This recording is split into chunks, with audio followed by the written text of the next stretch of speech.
Welcome to Direction Correct, a Peoplings podcast with Cole and Scott. Today's guest, Nicole Lettich. Thanks to our sponsors, Lettich. Generate actionable insights from work data while protecting your privacy using workplace analytics with our partners, Lettich. Have you seen those like ghost towns in China where they build like whole towns and nobody lives in them? Oh, like a factory town, and like the factory closes No. down. Like they'll go, like I remember, I think one they built like, it was like Paris. Like they built Paris in China, but nobody lives there. No, I have not seen this. This sounds You amazing. should look into, like, seriously, go Google it or something, Yeah, because let's check it out. there's like ghost towns where they build like these full cities and nobody lives in them. Like, wait, they tried to recreate Paris, like Eiffel Tower and the I think Arc de they've Triomphe? recreated a lot of stuff, not just Paris. Like they've recreated a lot of like major things. It's kind of like Vegas, but empty. Oh God, China's ghost cities offer a look into a huge housing crisis. It's wild. 7 ghost towns in China. Let's see. I need to see like one in Paris. Oh yeah, it came up. China's strange city of Paris. Oh my gosh. See, isn't that crazy? That's not in Europe. Why though? Like, well, I guess like Disney Paris or something. Like, Hey, Nicole. Hi, Nicole, how's it going? you caught us looking at China ghost cities. Oh, that sounds creepy. Yeah.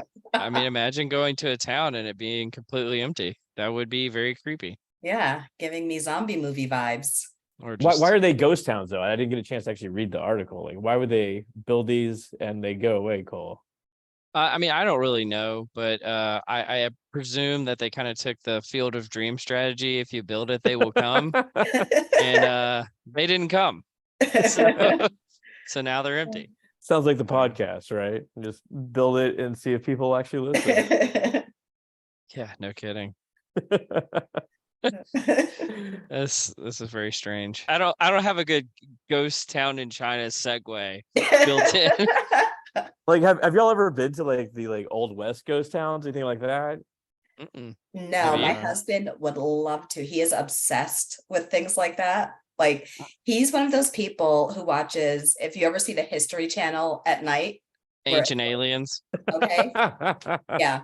Oak, what's that other one? It's like Oak something, Oak Island. Yes. Oh, yes. Yes. Yeah. He like shoos us out of the race. Like, all right, let's I don't know what Oak Island is. What is Oak Island? they're looking for something related to, it's like an ancient treasure that's somehow related to something in the Bible that somehow ended up on this island. So they've been digging for years, but haven't found it yet. Sure, it's not I'm just gonna fast forward to the end. They're not gonna find it. ever. Exactly. Every Yeah. season, there's almost a breakthrough. Oh, you gotta leave on the cliffhanger, right? Yeah. It's amazing, like the History Channel, like the Learning Channel, all this stuff. Like 20 years ago, it used to be like actual, like you learn about, Yeah. ancient Yeah. Romans or this sort of thing. Now it's ancient aliens and Yeah. bringing up 12 children in one house or whatever it is. Yeah, or people fixing cars. Like Yeah, how yeah, many yeah. of these shows turned into people fixing cars? It's like that was never the point. And of course, I mean, we've talked about MTV doesn't play music anymore, and it's about, I don't even know what they put on there anymore. Does Yeah. MTV even exist? It I does. think so. I It feel does. like that like I know Wilding Out and Ridiculousness are on there. That's like all I know about modern MTV. That's it. Apparently ridiculousness is on all the time, and I will fall into the ridiculousness trap of Yeah. like watching it for longer than I should, honestly. But there was like some sort of study that was done internally at MTV that essentially showed that this show, for whatever reason, will attract men from like age 25 to 49 for the longest period of time. Like it doesn't attract Yeah. Gen Z, it doesn't attract obviously older adults, but for whatever reason, it attracts that group and it sustains attention. But that's like Uh, Impractical Jokers, right? Have you heard of that show? Oh yeah. Oh Yeah, yeah. like that's like also on all the time because people would just sit there and watch it. Same demographic, no Yeah. doubt. Yeah, it's clearly working, Scott. It's working on you. So Totally. I was raised on TV though. Like that's my go-to. That's my blankie. a latchkey kid kind of. Oh yeah. Nicole, let me introduce you really quickly. maybe we'll talk about people analytics for once. So Nicole Lettich is the director of people analytics and insights at Nasdaq. She's held other similar roles at companies like NRG Energy, U.S. Development, Citigroup, and J.P. Morgan Chase. She's an avid Python coder and pursuing her master's in people analytics from the University of Hull. Nicole, I'm really glad for you to join us today. And one of the things that I know that you focus a lot on is your own personal development. But I think you had a question for us related to personal development as well. Yeah, absolutely. So I know that in our careers, we're really juggling a lot of things. Things change very quickly in people analytics. So how do you find that balance to manage your own personal development plus your numerous competing priorities? Oh gosh. I don't know if I have effectively balanced it really. Like I'll say that like a large portion of my life is just kind of wrapped up in people analytics because I enjoy it, right? I think we're all kind of attracted to careers we enjoy. So I enjoy like learning new things about, just the articles that we read, as well as like new like Python, R sort of scripting, this sort of stuff. So you get like wrapped up in sometimes things that don't matter, unfortunately. But man, I don't know, like balancing it out. I do need hobbies. I need hobbies. I would say this podcast is a hobby, but not really. Yeah, it's become a little bit more. I think we thought it would be a hobby, but Yeah. it's kind of more than that. I will say I do attribute it to some of my own personal development. I read a lot more scientific related topics now because of this podcast than maybe I would have Hmm. otherwise. But the honest answer is I don't think I do a lot of personal development. I would call it, I do personal experimentation. Mm, So I just try stuff out and see what works and what doesn't work, and then I just try to keep going with the things that work. But I mean, I used to spend a lot of time like trying to learn new tools and that kind of stuff. I really don't anymore. I listen to a lot of podcasts. I play with my kids. That's personal development. It's teaching me patience. Yeah, that's for sure, or lack thereof. But yeah, I used to play a lot more golf than I do right now. That's not working, but life catches up with you. I like treating things like New Year's resolutions, where I'm gonna try them out for a few days, like Cole, and then drop them as soon as you just get bored of them. Yeah, it's good. I actually learned that from Tillman because I tell people about like reading books, and he always would tell us, and this is Tillman Cheats, has been a previous guest on the podcast, and he was Scott and I's advisor. He would say, read a book until you're not learning anything anymore and just put it down. So I almost never finish books anymore just because of that advice. That's a good point. Like you can really reap most of the information like in the first 3 chapters. Then it just gets like rehashed or kind of drawn out. And a lot of books, obviously Yeah, not all of them. it's like 1, 2, or 3 good chapters, and then many, many examples of why what they said in the first 3 chapters is important. But Yeah. it's good to see you again, Nicole. Like we were at Talreos together, a few months ago at this point. But like you gave like just absolutely fantastic presentation on psychometric network analysis. Cole shit on it when I brought it up, so like I can't wait to I like did see. not. I totally did not. I think it's absolutely revolutionary, but like for people that don't know what it is, can you just like kind of describe it in general terms and perhaps how y'all are using it? Yeah, absolutely. So I find it really interesting. It's actually something that I learned in my master's program. So our program director, Igor Menendez, he was really kind of at the forefront of using this in HR. So he runs a psychometric and people analytics lab at the university. And there he actually did an analysis looking at thriving at work using psychometric network analysis.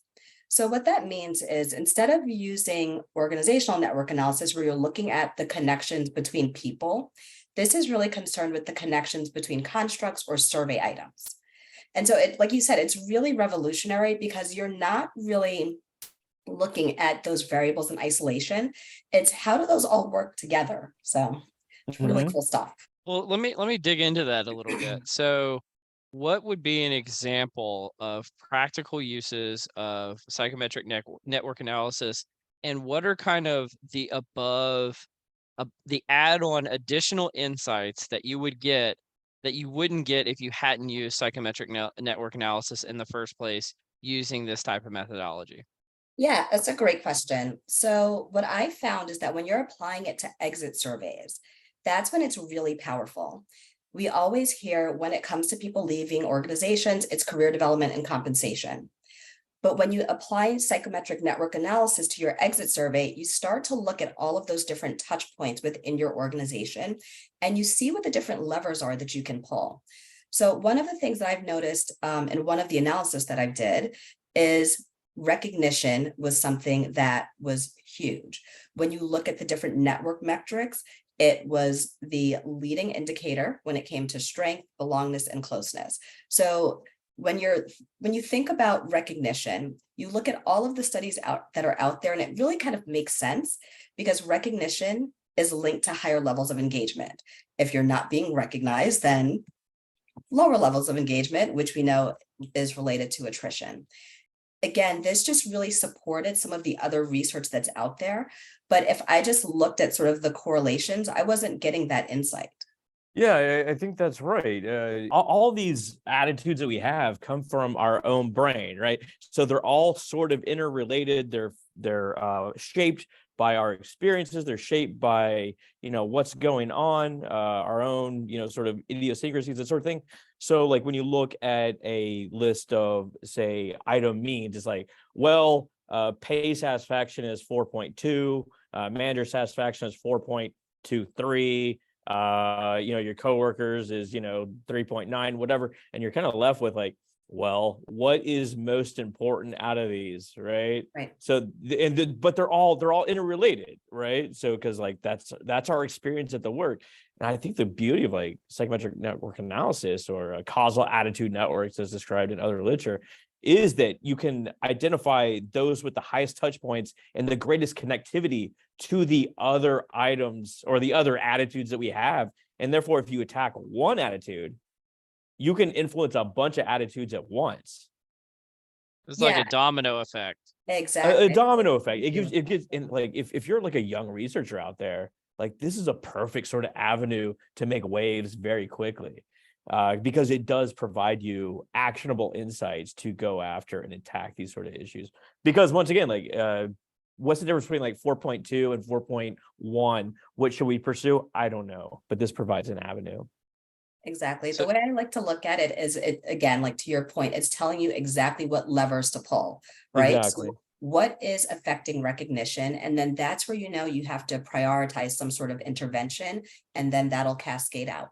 So here's my $1 million question on psychometric network analysis is, every so often there'll be like a new methodology that's introduced into kind of like the common statistics that social scientists use. Mhm. And my rule of thumb is if that methodology is going to stand the test of time, does it start getting taught in grad school, and does it start to be showing up in like the basic DATS textbooks? So do you think that psychometric network analysis is going to start showing up in those ways? And if so, are there common statistical packages that people should be, downloading to use this? Like practically speaking, how is this going to become a tool that stands the test of time? Or is it just going to go by the wayside in 5 years? I think it's going to stick around. So Sasha Epskamp, who is one of the leading researchers using this technique, he is a statistics professor, I think, but he's at the University of Amsterdam. So he's currently running a summer school, or I think it might be a winter school. It's a seasonal school every year for people who are interested in this technique. And so it's really, if you start to look at the research, it's been exploding over the last few years. So I think it's definitely going to stand the test of time. In terms of packages, I would say BootNet in R is one that I've used, trying to think of what I use for visualization. But there are a few key packages. There's Psychometrics is another package that you can use in R as well that would create all of these different networks for you. Probably like QGraph or something like that. I think that's QGraph. yeah. Exactly. To your point, yeah, these things should be taught in school because it does provide actionable results. We can talk later about like how we don't use a lot of data-driven decisions, or it's not as data-driven as we want in a lot of our people analytics functions. But this does provide a means to actually get at these answers. Well, Nicole, one of the things I was curious to talking to you about as well, because I know this is one of the evolutions that you're going through at Nasdaq, is the role that data governance plays. And just maybe talk to us like, what is data governance? What is it good for? And how's it going for you at Nasdaq? Yep, that's a great question. So that is something that I'm extremely passionate about, is just a rigor around our data. So we all know that when you work in people analytics, the data is not always the cleanest because a lot of it comes from manual processes. So there are little nuances in this type of data. So what I've been really focused on is leveraging technology to standardize our reporting, ensure data quality, and then also set up an environment where we can have continuous improvement. So for us, what that means is we're starting to push some of our data into a data warehouse. And this isn't, not to get into a buy versus build conversation, but one of the reasons that we're doing that is so that we can have alignment with our finance teams around what they're reporting out externally with what we're reporting out. So that's a key piece of it. The next piece is around that data quality. So having all of that data in the data warehouse, it gives us the ability to do two things. The first is to run defensive queries on our data. So if something's not right, then we can figure out what that is and then correct it and push that sort of up the stack and make sure that it gets corrected. Defensive query? That's what I like to call them, defensive queries. So it's catching those errors before they make it out to users. Okay. That's like literally my nightmare, is when, you get, this doesn't look right. I'm like, okay, let me start reconciling, right? Oh, So absolutely. nightmare. So what I like to do is have these defensive queries. Then we're also setting up processes internally where we just have standardized audit. So that's kind of our backstop. So if something happens to slip through or there's some sort of anomaly, we're doing multiple checks. And then goals end stage is to start using machine learning to handle some of this. So are there certain data points that we can identify as being incorrect and then have those corrected in the system, and then just get an audit log where we have someone review those? So you've got these defensive queries, Nicole. You've got kind of problems that you're tackling, but what I've usually framed this as is credibility problems. Right? If you're sharing the wrong data, if you have the wrong calculation, you have the wrong queries, you have, your data definitions aren't correct, whatever it may be. How much time do you spend on trying to fix those type of issues just to maintain the team's credibility? So my approach has been to sort of tackle things in phases. So the first thing is, let's get the basics right. Let's focus on headcount. So we know those reports are clean, good quality. So let's push those out to users, make them available, sort of democratize them. We don't have to spend that much time on it. And then we're just kind of going through these various groups of reports. So it's really hard to quantify the time because some of these hygiene sort of queries have existed and we're just modifying them. And to your point, I like that you call it a credibility problem.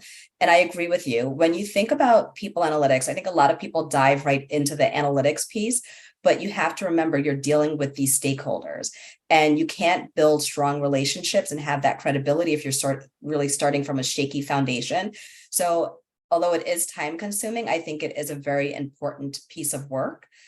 But at the same time, I kind of run things in parallel. So let's spend our time working on cleaning data, but that doesn't mean that we have to stop delivering insights. So we'll deliver insights with the data that we know is ready to ship. Have you had difficulty actually just acquiring the data? I know it's a massive thing for a lot of organizations. We want to do, these like crazy cool people analytics sort of things, machine learning, what have you. But, data availability is a real issue. And we got these laws in Europe and California, New York, Illinois coming up. How do folks navigate that? And how has NASDAQ navigated this sort of issues? Yeah, I would say for us, so when I took on this role, I actually moved over to our people ops and tech team. So we're really kind of central to all of the people data that's coming in. So I think in this structure, having access to the data hasn't really been as difficult for me. And that's, I think, another benefit of the data warehouse, because we can also link in those financial measures as well, which I know can be a stumbling block for some people. So there really is a collaborative effort around making these data sets unified so we can get the most value out of them.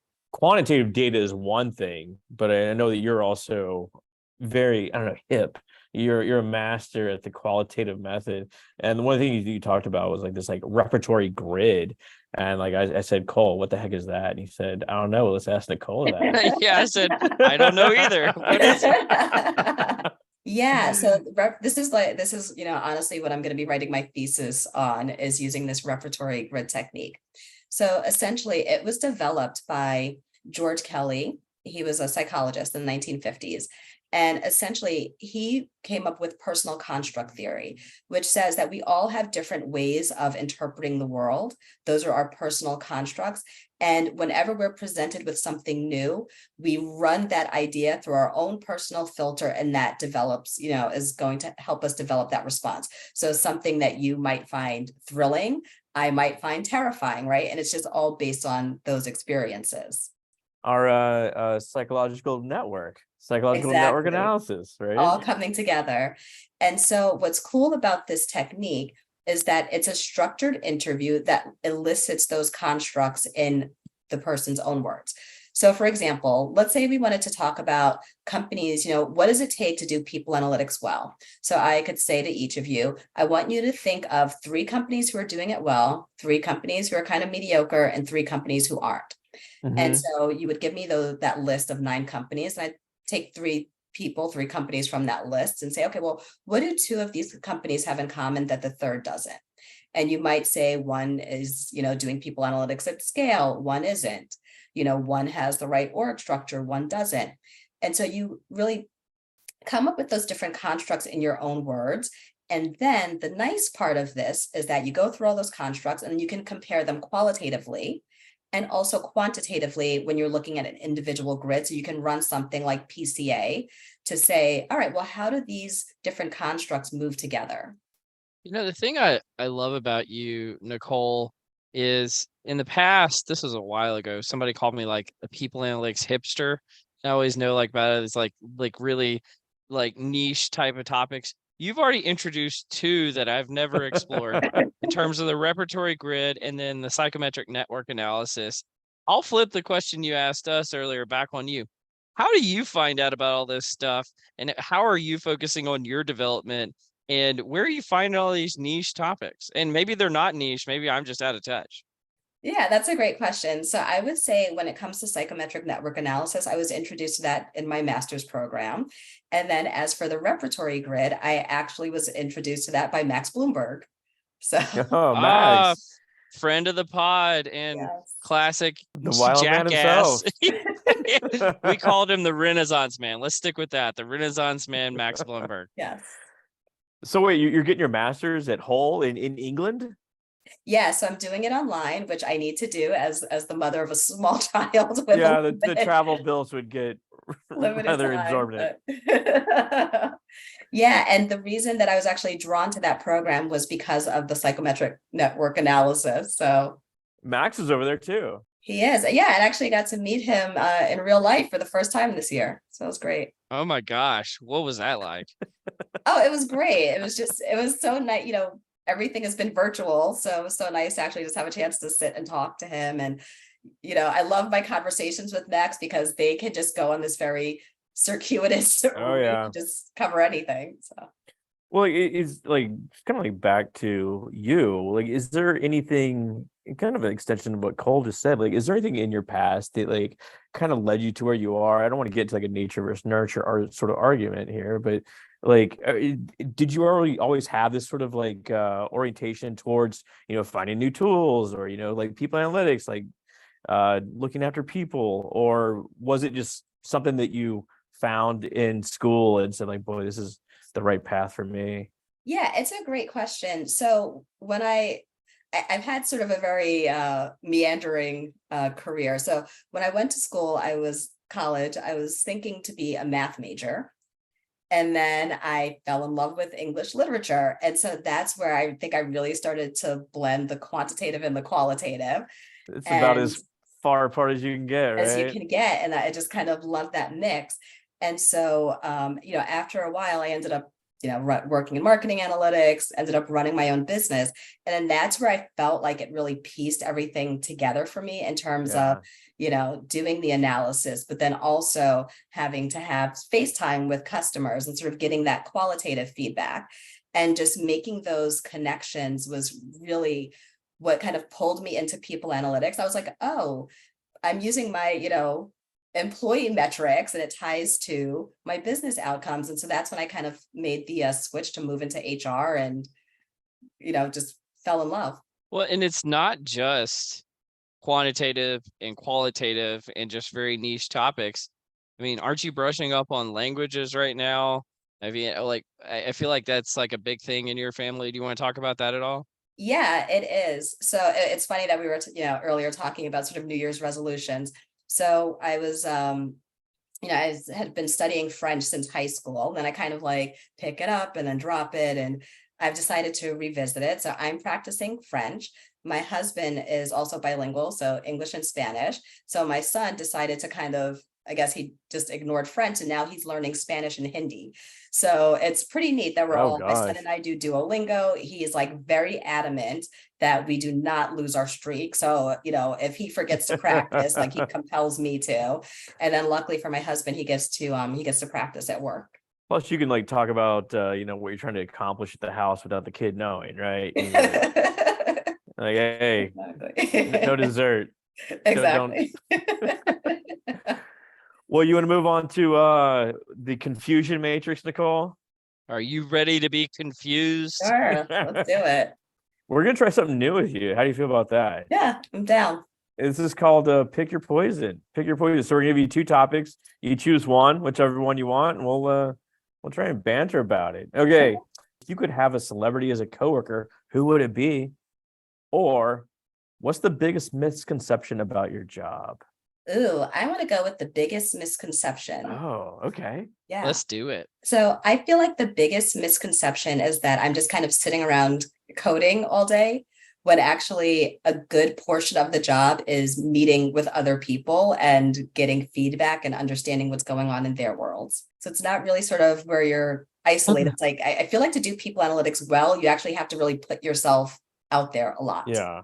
Absolutely. I've been calling this, I don't know where I put this recently. I wrote this into an article. It's like the biggest lie of people analytics is that we spend all of our time just doing analysis.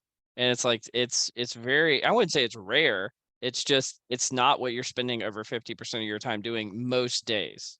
There are people that do it. There's like hardcore data scientists that are like really removed. But I found that the most rewarding aspects of running your analysis is understanding the business, understanding the challenges very well, and like the implications of it. Because you could say like, well, group A has a higher mean than group B or whatever, and this has certain implications. But understanding and like going back to like qualitative analyses, like actually talking to the people that perform these jobs and just seeing those sort of insights come to life is like absolutely wonderful. Yeah, agreed. There's no greater feeling when you provide an insight and then people actually bring it forward to the business and you see it making an impact. Oh yeah. What's the biggest misconception about your job, Scott? Sometimes people think that I can do more than I think than the data will allow or I'm capable of. Like I do a bunch of network analysis and people are like, ooh, so you can see like who I was emailing at like, midnight on February 3rd. Like it's like I don't have the fucking time to do that or the interest in doing that. But and actually now I can't even do it. It's all obfuscated anyway.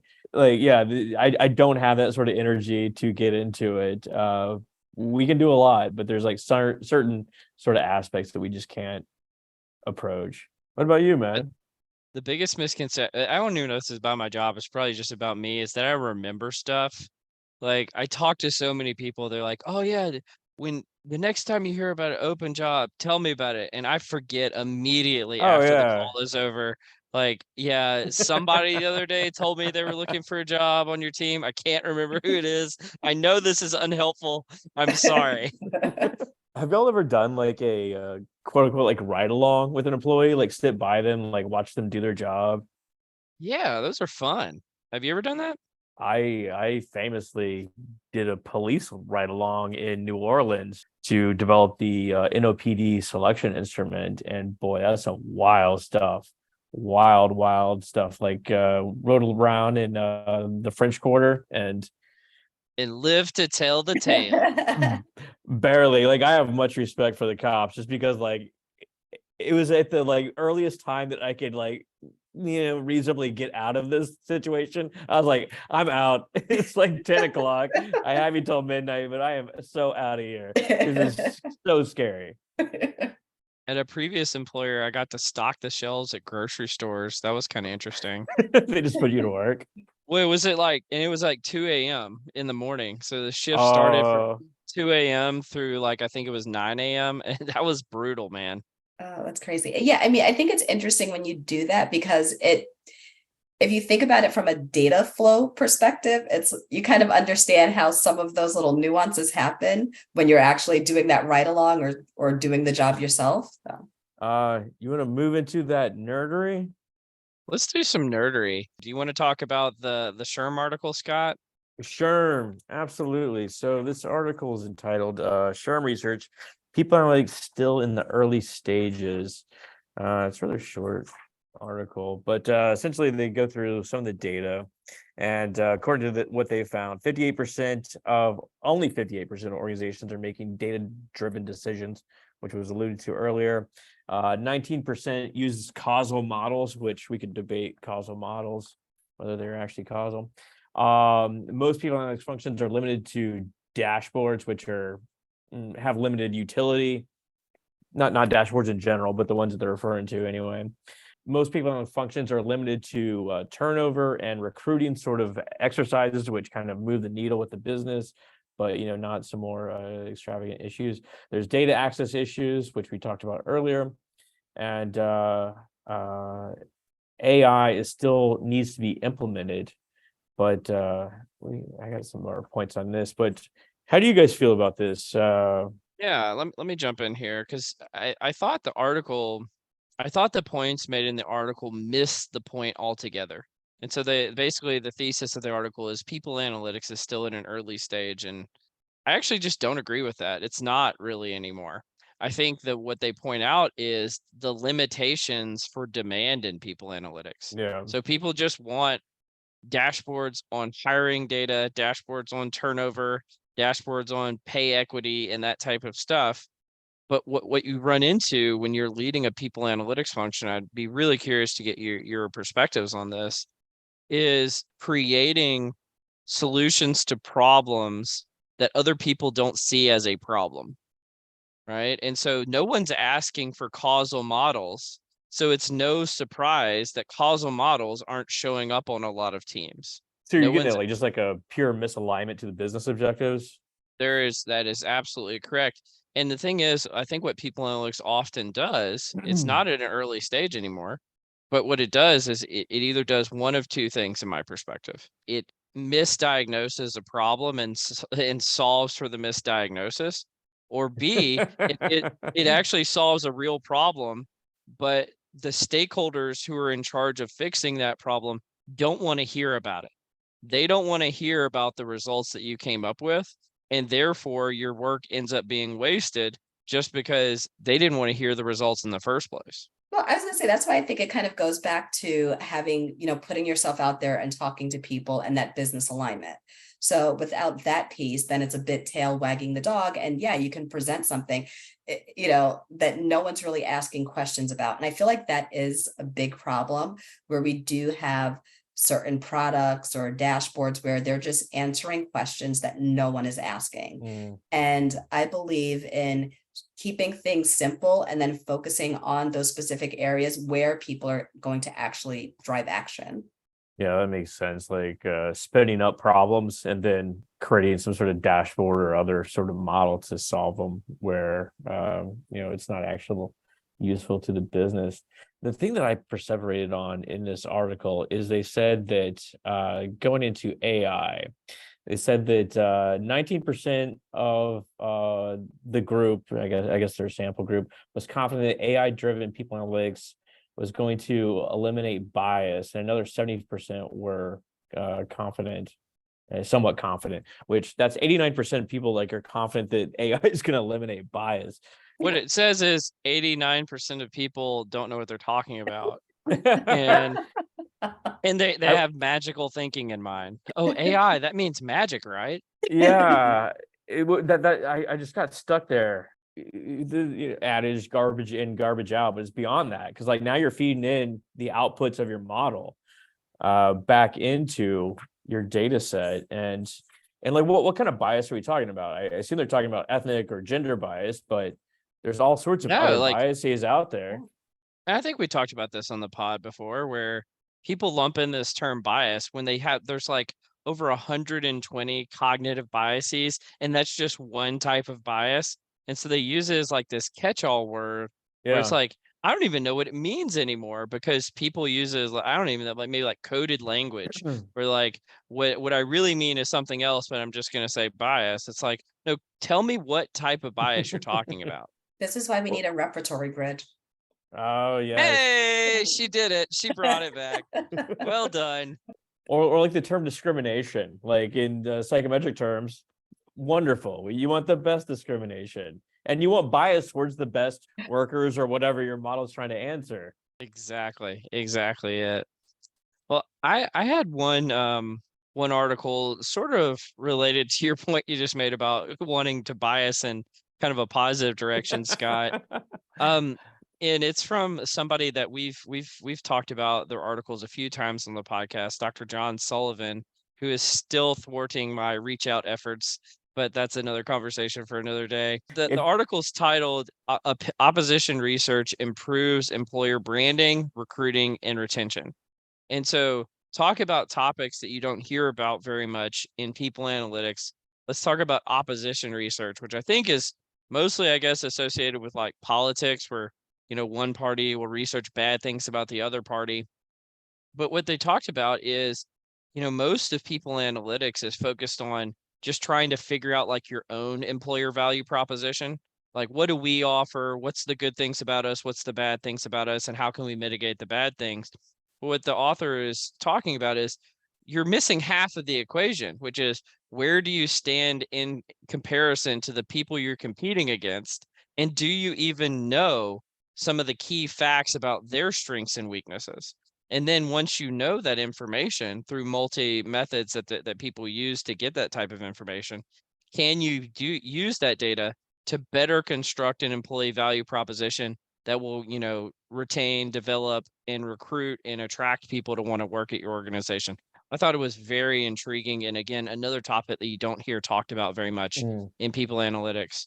What are your reactions to this? Yeah, I thought it was fascinating. And so one of the things that I kind of first landed on is how powerful that would be if you use it in conjunction with something like geo-targeting or geofencing. So let's say, back in the days when we all went into the office every day, if you knew that there was a certain competitor who was kind of scoring low when it came to certain cultural aspects or work-life bias could you target ads to passive candidates that highlight some of those benefits in your own organization? I had a viscerally negative reaction to this article. Really? Let's talk about it. I understand the practicalities of like recruiters needing to score candidates. You need BIS, right? But this like competitor focused nature lets me feeling icky, man. You focus on your own, focus on your own organization, make your own organization as kick-ass as possible. It's not about, just think about like the ASA model associated with this. So you're essentially telling the recruits coming in like, hey, this competitor's shit, don't go there because we're better than they are. You're essentially cultivating a comparison culture, a group of employees that are always looking out for another offer, this sort of thing. And hey, unless you want that kind of culture, there are certain sort of organizations that do need turnover and this sort of thing.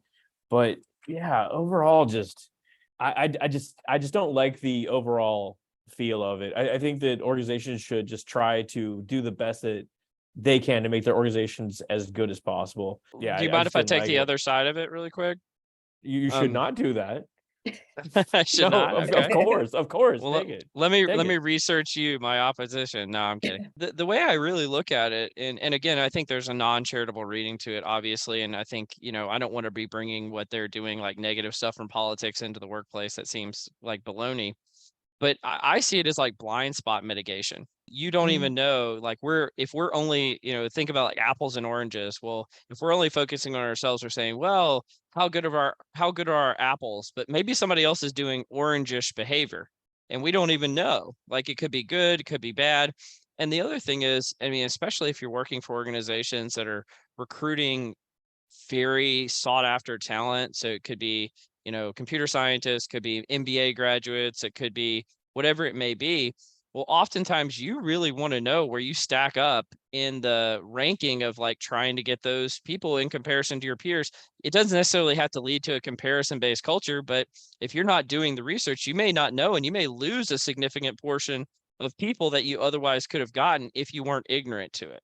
Absolutely, absolutely. I get the point of understanding where you can improve your organization by looking at competitors, but the way that this reads is like they're pointing out the negatives of the organization and why you should not go there. Well, I think that's why I kind of want to talk to this guy, because if you read his articles, they always have an edge to them. And I'm like, Oh. let me learn about this edge that you got over here. What's going on here? What's this itch you're trying to scratch?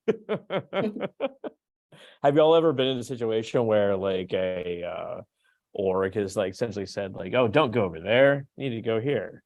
Oh yeah, happens all the time. That's what I'm saying. It's from a practical standpoint, it's kind of gotta happen, but Yeah. like reading it on paper from like a cultural perspective, boy, it just feels icky as heck to me.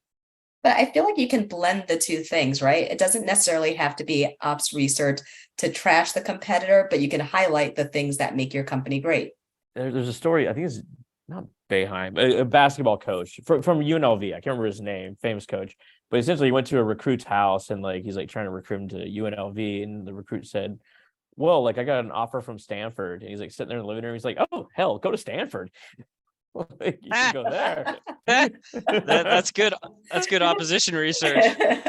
Well, no, Scott, do we have one more article to talk about? And I think you might have a surprise for us. Yeah. I mean, like, well, I have another one that we could put in our back pocket if we want to talk about it here in a moment. But I found this really cool. So back around the turn of the year, Shopify hit peak meeting misery during the pandemic, right? They recognize they're having so many meetings. I think we all kind of empathize with the sort of meeting overload.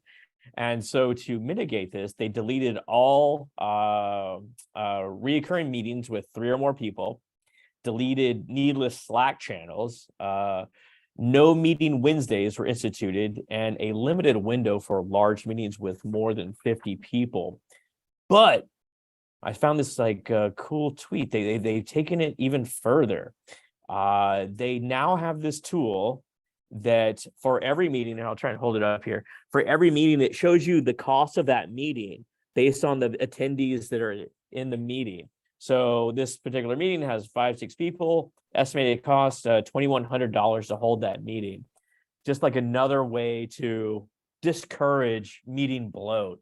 Oh, I love this. Yeah. And the reason why I mean, I think people have talked about this for years, what is the cost of all of our meetings, but Shopify is actually doing something about it. But here's the other thing. People talk all the time. Like, let's say you're buying a new piece of software for your company or something, right? Or just anything new, like a new desk, a new standy chair, whatever it may be. And people will criticize it up one side and down the other because they're like, well, that's going to be $5,000. Where are we going to get that money from? And I was like, the meeting we just had cost us $5,000 and nobody batted an eye at having that meeting. Why is it that we can't invest in things that would actually make our employees better, our company better, when we're investing, and we just don't think about it in those terms, but we're investing in all these crappy meetings? Hidden cost, right? Sunk cost too, Love because it. you already kind of paid their salary. I've done this before, like sit around in a meeting, just kind of like, estimate everyone's kind of salary, be like, okay, what would be like the hourly rate on this meeting that's so pointless? Well, I have a question that's kind of related to that point, which is, I was thinking about this recently. I've been thinking about the concept of performance in you're not during, like, let's say you work 8 hours a day, right? Yeah. It's not like you work at a consistent performance level for 8 hours straight. There's peaks and there's valleys, right? And I'm wondering, from like a people analytics perspective, should we just be focusing more on the peaks? Because that's really the only times where performance is happening. Like if you're just sitting in a meeting and there's 10 people there and one person talks 80% of the time and Yeah. the other, 9 people talk for 20% of the time, that's a valley, right? But what does, looking at those peaks, like how could we better measure that and then quantify the value of someone's performance over time? Have you thought about this at all? Peak performance is essentially how we hire people. Say like a tech interview, like can you code XYZ in this sort of time, and you sort of like work sample sort of issues. But you're totally right. Like no one works diligently for 8 hours every day, which is kind of like the Shopify model also. Like Mhm. because like you can come off a meeting, it takes you what 10-15 minutes just to like kind of come out of it. It takes you like the first couple minutes just to warm up to it, and then like say you're in a technical role and you need to code or get into some sort of like heavy duty problem solving. Well, if you got, the worst is like a 30-minute meeting at 30-minute intervals, right? You're not getting anything done that day. So they're What trying to eliminate these sort of things. Well, let me build on this because I know this is something that you've hit on before, Scott, and some of our previous guests like Arena and Rob Cross have said before, is what if like peak performance really only happens in focus time, right? Mm-hmm. In the focus time that you have. And so what if, and like focus time is like the antithesis of these wasted meetings, right? Like So that's what if we were incentivizing people more based on the amount of high productivity focus time they were having? That seems to me to would fundamentally break some of this meeting heavy culture that we have. Incentivize people to get into this like flow state. Is that what you're saying? Yeah, I mean, like what if it was because you have all these tools now that are like tracking how much focus time people have in their jobs. Like what if it was like, hey, you had 0 focus time this week. This was a wasted week for our company for your performance. Next week, I need you to have at least 2 hours of focus time a day. And, like that's the kind of things I'm not saying it has to be exactly how I'm describing it, but I don't even see anybody proposing this type of thing. Yeah, I think that's interesting. And I think one of what sort of is pinging for me is looking at that in the context of working asynchronously and just having Mhm. that flexibility to get into flow. Because as much as I think, organizations would love the idea of people getting into this focused state, the reality is that we are in a very meeting heavy culture. So are they going to change the behaviors that are going to support that? Or are they going to allow employees to have more flexibility to sort of work different hours, the hours that they need to get into that focus state? I would imagine that they would in this case, right? Like you're saying, like you're not going to be meeting heavy, this sort of thing, and like meetings are not work either. Like there's nothing really accomplished in a meeting. I've heard a lot of people, throughout my career say like, "Well, what'd you accomplish?" Like, well, I met with Bob, I met with Sue, I met with. It's like that ain't fucking work. That's what the action items that come out of that. That's the work. The thing I think about is how are you going to prove that what you do matters? Like I want to get out of this cycle of having a meeting, Yeah. talk about the meeting that's coming up, and then so that we can have a good meeting when we debrief the meeting, right? Meetings for meeting. Like it almost Oh, even gets hate that. existential at times where it's like, is my whole life meant to be on Zoom calls? Like, is this my purpose for my existence? Like, I mean, it's really like Is affecting is that our our future? lives. Yeah. Yeah. Or our Especially when present. we have a lot more like Gen AI or hell, even robotics. Who knows? It's like, what if, everybody took a Shopify approach and I can't remember what it is. I think it maybe it's Wednesday. I think they just don't allow meetings on Wednesdays. And so Shopify, everybody yes. has a focus day, like the whole company has a focus day on Wednesdays. Imagine how much more productive the whole company is by not having meetings that day. I was thinking, especially with hybrid work, that's how they encourage us to sort of structure our work week is, those work from home days, use those as focus time. When you're in the office, collaborative time, but does that always work out? And I think that's where it requires a lot of cultural change management to get there. And it's just how many companies are actually going to be willing to make that investment. If I could just get an agenda on every meeting, like, well, what are we talking about? There's nothing like a meeting being scheduled like 3 weeks out. And like you click on it, like, what is this today? And it's just like, well, you're going to meet with Sue. It's like, what? What is this about? I'm going in this cold. It's going to take 10 minutes just to warm up to whatever the heck we're talking about. Forwarded a meeting and you're like, I've had that happen where I just get it pulled into meetings. I'm like, I don't even know what you're talking about. Yeah. I was invited. I don't know if the right term is ghosted by it, but it's like, blindsided by it is probably the right term. I mean, if I have a meeting 3 weeks out with Nicole, I'm really happy if there's no agenda. That to me, it's like an artistic painting. We get to paint the conversation of our meeting together. Embrace the ambiguity. Exactly. Just go for whatever you want. Absolutely. Let me circle back to something real quick. Nicole, you mentioned to me before the podcast that you and your daughter have the same birthday? Oh yeah, my son, yeah. So it was a bit of a surprise because, so the funny story is that he was actually due on March 14th and he decided to show up, a few weeks early.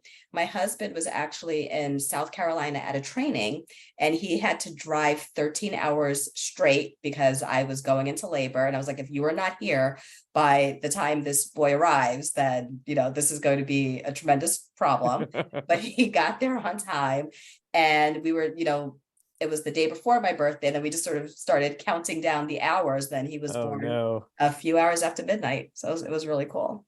This always makes me think about those like brain teaser questions. They ask like, if you went to a party, what are the odds that somebody else at that party has the same birthday that you have? Right. And it's like, what are the odds that you and your child have the same birthday? I would think it would be 1 in 365, but I actually think that that's the wrong answer. I don't know. Do you guys know the answer to these type of things? Because this is where, people talk about probability versus odds and always get confused at the difference. I know we talked about it with Keith McNulty a while back, but I don't know. Do you know the answer to that? I want to say the statistic I've heard that you share a birthday with any other person is like 1 in 42, something like that. Very much lower than 1 in 365. Yeah. Like why? I don't know. Okay, you eliminate certain things, like I guess doctors don't want to deliver on like New Year's Eve or Christmas Day if they don't have to. Obviously, like Nicole's son made an appearance. I don't know. I don't think it's up to doctors' schedules as to why the odds are the way they are, but I think these are things that science has yet to discover. They're unknowable.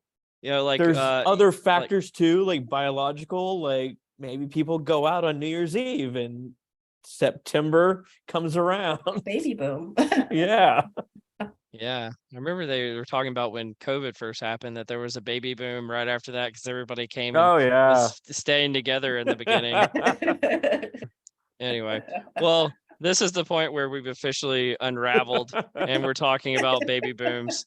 So, Nicole, you were amazing. And honestly, in terms of educational value, I've learned a lot through today's podcast. And so well done. Thank you so much for being our guest. Scott, any parting words for Nicole before we give Nicole the final word? Nicole, absolutely wonderful to meet you. Great insights around these like cool techniques and just learning about you in general. Thanks for coming on. Yeah, thanks for having me. I had a really good time. Awesome. Well, you've been listening to Directionally Correct, a People Analytics podcast with Cole and Scott and Nicole Lettich. Thanks for joining us, Nicole. Thank you. As always, all opinions are our own and do not reflect those of any other organization. You've been listening to Directionally Correct, a People Analytics podcast with Cole and Scott.